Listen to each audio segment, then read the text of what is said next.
नमस्कार, मैं संजय सनम, आप सबका स्वागत है दोस्तों। फेसबुक मोनेटाइजेशन, फेसबुक से पैसा कमाना, और पैसा कमाना कौन नहीं चाहता। जो क्रिएटर होते हैं वो कोशिश करते हैं कि सोशल मीडिया के जितने भी प्लेटफॉर्म हैं, अगर उनको एक ही वीडियो बनाना पड़े और अगर वो कई प्लेटफॉर्म पर चला जाए और उससे पैसा मिले, तो एक बार की मेहनत कई जगह का लाभ, ये हर व्यक्ति अपनी तरफ से कोशिश करता है। लेकिन फेसबुक में कुछ इश्यूज का मसला रहता है और उसमें एक नाम है अनओरिजिनल कंटेंट। अनओरिजिनल कंटेंट की अगर सीधी परिभाषा ले जाए तो वो ओरिजिनल नहीं है, मतलब ये आपका नहीं है, आपने कहीं से लिया है, या फिर इसमें एक शब्द और जुड़ता है कि जो आपकी एड वैल्यू है वो बहुत लिमिटेड है, मतलब आपने उसमें अपनी वैल्यू बहुत कम जोड़ी है और इसलिए वो अनओरिजिनल कंटेंट है। अब इस अनओरिजिनल कंटेंट का हवा है, क्योंकि कई बार ये कहा जाता है कि इस कंटेंट की वजह से आपके जो दूसरे मोनेटाइजेशन टूल है वो ओपन नहीं होते। तो हर क्रिएटर के मन में एक ये डर रहता है कि उसका क्राइटेरिया पूरा होने के बाद में भी अगर उसको मोनेटाइजेशन नहीं मिलेगा तो फिर वो अपना समय क्यों बर्बाद करे। इसलिए लोग YouTube पर जो दूसरे क्रिएटर्स हैं, जो अनुभवी क्रिएटर्स हैं, उनको सुनते हैं। अलग अलग लोगों की अलग अलग बातें आती है। कुछ लोग ये कहते हैं कि आप अगर बाहर से आपने कोई भी पोस्ट ली है, वीडियोस ली हैं, आप सबसे पहले उनको डिलीट कर दीजिए। कुछ लोग ये भी कहते हैं कि जिस वीडियो से आपका क्राइटेरिया पूरा हुआ है, अगर वो बाहर का लिया हुआ है तो उसको भी डिलीट कर दीजिए। और कई बार स्थिति ये होती है कि आपके कंटेंट ओरिजिनल होते हैं, आप बाहर से ले ही नहीं रहे होते, उसके बाद भी फेसबुक अनओरिजिनल कंटेंट का इशू दे देता है।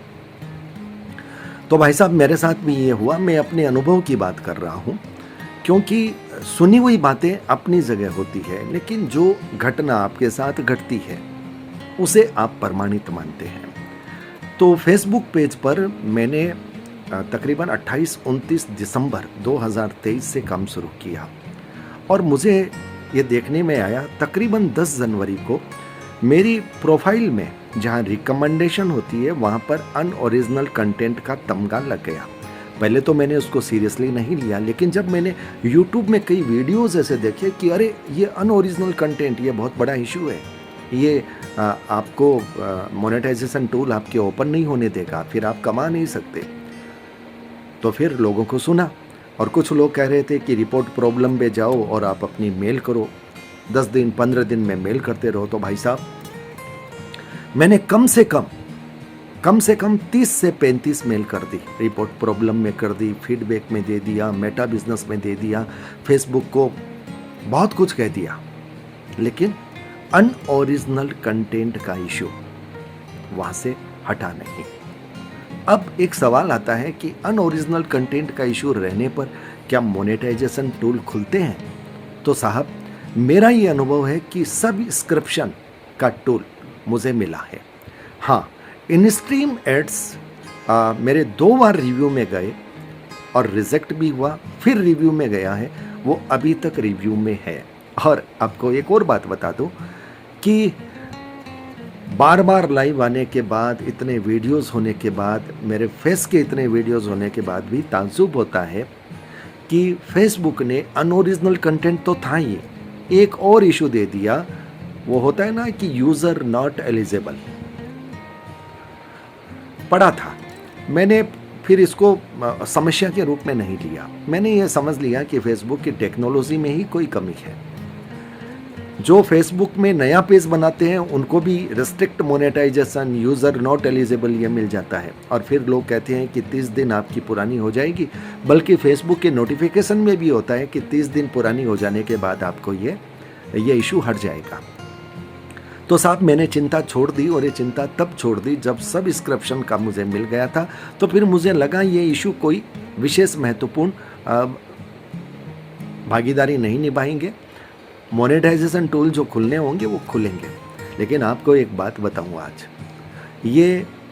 आज का दिन 10 अप्रैल का दिन है और मैंने आपको कहा था कि 10 जनवरी संभावित डेट है कि वहाँ पर मुझे ये मिला था अनओरिजिनल कंटेंट।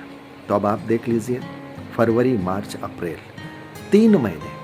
इसका मतलब क्या है, मैं जो ये वीडियो बना रहा हूँ आपको ये बताने के लिए बना रहा हूँ कि अनओरिजिनल कंटेंट का इशू 3 महीने के बाद में भी हटता है। और उससे पहले आप चाहे जितनी भी मशक्क़त कर लें, जितनी भी रिपोर्ट प्रॉब्लम में दे दें, फीडबैक में दे दें, इन लोगों को कोई फ़र्क नहीं पड़ता। हाँ, आपका सब्सक्रिप्शन या आपके दूसरे टूल वो खुल सकते हैं।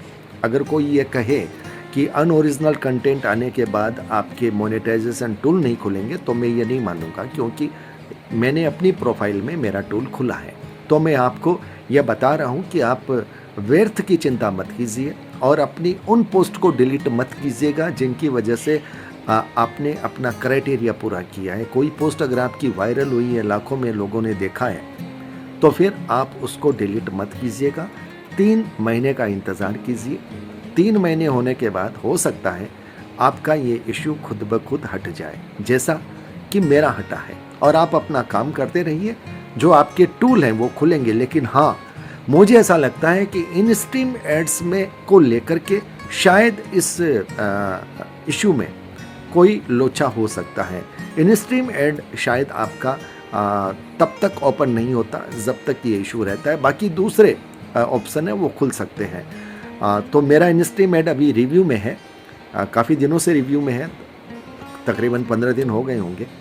लेकिन अब मुझे लगता है कि शायद बहुत जल्दी इन स्ट्रीम एड का सेटअप, मोनेटाइजेशन मुझे मिल सकता है। तो आज के वीडियो में मैं सिर्फ आपसे यही निवेदन करूंगा कि परेशान मत होइएगा अनओरिजिनल कंटेंट को लेकर के, और आप जो भी बाहर से ले रहे हैं उसमें अपनी वैल्यू ऐड कीजिए।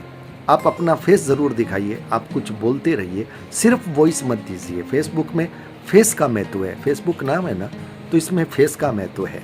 आप अपना फेस दिखाते रहिए, इशारे करते रहिए रिएक्शन वीडियोस में, और कुछ ना कुछ बोलते रहिए। वहाँ पर फिर आपकी मेरे हिसाब से जो वैल्यू है वो ऐड हो जाएगी। तो अनओरिजिनल कंटेंट में घबराने की बात नहीं है। 3 महीने में भी ये हटता है, अपने आप हटता है। समझे आप? चिंता मत कीजिए, अपने काम में लगे रहिए। वीडियो कैसा लगा बताइएगा। क्या इस तरह के अनुभव फेसबुक से संबंधित आप और सुनना चाहेंगे? अगर हाँ, तो फिर हम भी आपको बताएंगे। बेशक हम एक्सपर्ट नहीं हैं, लेकिन हम जो भी बताएंगे अपने अनुभव के बताएंगे। व्यूज़ बढ़ाने के लिए भ्रम फैलाने की कोशिश नहीं करेंगे। बहुत बहुत आभार। नमस्कार।